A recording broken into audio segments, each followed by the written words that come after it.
On the line right now, ladies and gentlemen, it is time for Jeremy Rosenthal and the Rosenthal Report. The Rosenthal Report.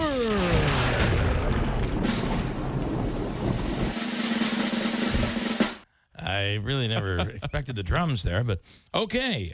Jeremy, That's because we missed him last week. Jeremy Rosenthal, good morning. I didn't expect the drums either. Nice touch. Yeah, I got to change it up. Nice. You know, you can't always have the same thing over and over. Well, and Hard, he's a percussionist. So, all right, Jeremy, good morning. We take three legal stories and throw them at you.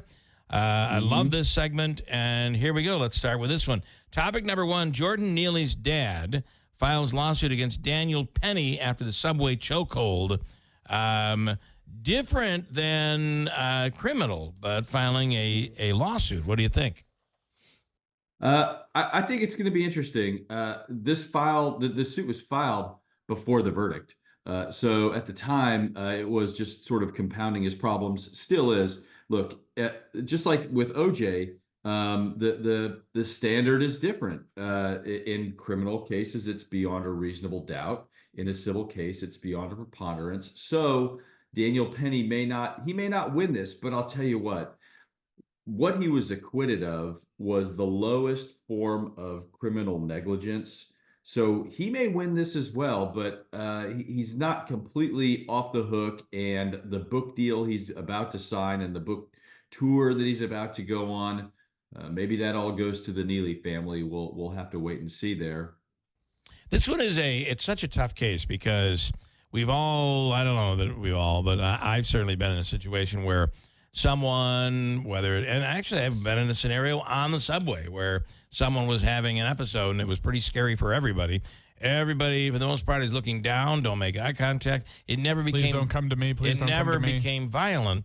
This ended up getting there, and you wonder, had he not done anything, if everybody would have been okay and gone their merry way and off to work. You kind of wonder. That's what makes this case so fascinating. I mean, look, this thing was a real super duper flashpoint, and it had it all. You're talking about security, safety, self-defense. You're talking about mental illness, homelessness, safety on the subways, and it was just such a super flashpoint. And not only that, I'll tell you this much: there's a lot of cases that I see him come across, public cases, and they're slam dunks, right? You're talking documents cases. You're stealing money here. You know, the money goes from here and then magically splashes in your bank account 2 days later, right? I mean, there's a lot of paper cases that are really just sort of teed up. This thing could have gone either way. There was a lot of reasons to acquit Daniel Penny, and there were a lot of reasons to convict the guy too.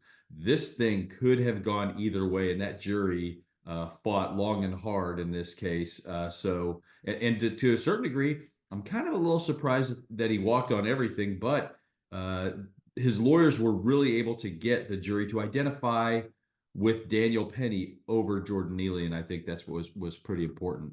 It is that time in our political world right now, don't you think?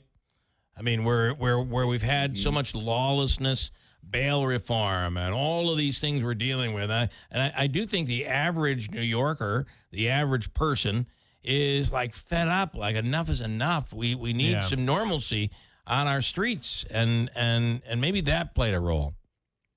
For sure. I think that people definitely could identify with, again, I think you had a lot of people on the left and a lot of people on the right, and everybody is in a way, to be just as poetic as I can for the Rosenthal Report.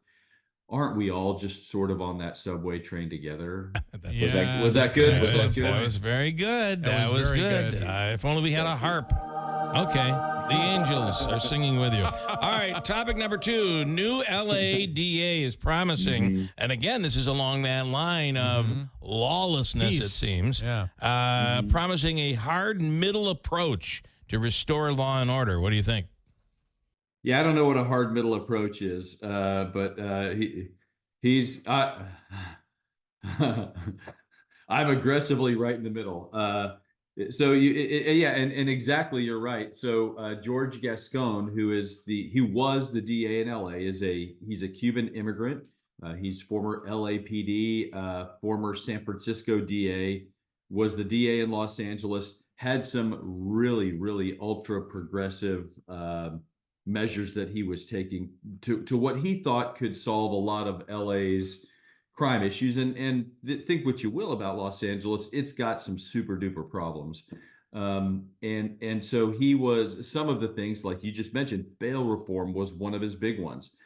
Eliminating cash bail on nonviolent crimes, trying to clean out the jails, but he wouldn't prosecute juveniles as adults. He wouldn't seek the death penalty. And he also was very liberal on dismissing what he called just sort of lifestyle crimes for people who couldn't afford, like you steal baby milk and they're going to look the other way type of stuff. And so he was extremely unpopular with his own office, and the voters tossed him out big in favor of the aggressively middle guy.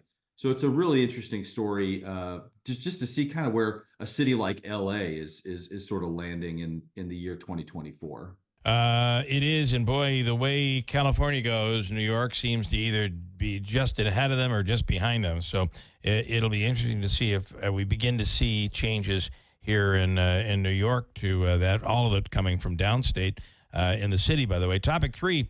And by the way, these topics are great topics for you because you used to be a prosecutor, now a defense attorney. An elementary school janitor suing now after he was wrongfully imprisoned for 5 years after a woman he claims is mentally ill lied when she told police he was raping children. Oh, this is rough. Yeah.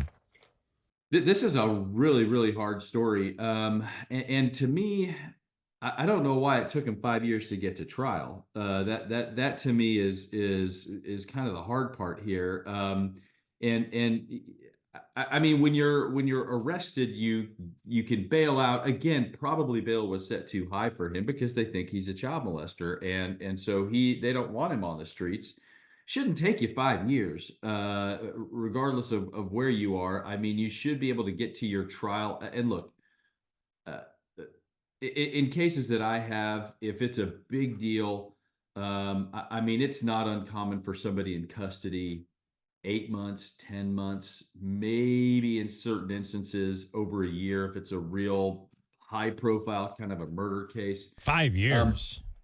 5 years is that's a long time. And look, his lawsuit's probably not going to go anywhere because I mean, look, these cases are extremely subjective. And you're always going to have when there's an outcry from a child, even from an adult that says a child told me this. Yeah.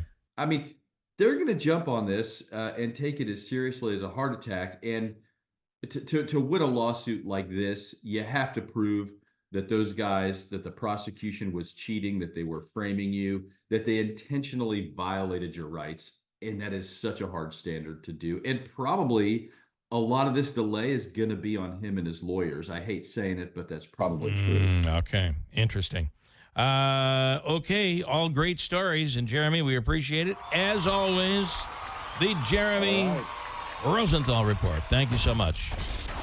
All right. Thank you, guys. Do I get outro drums or no? No drums on the out. There it is. There we go. All right.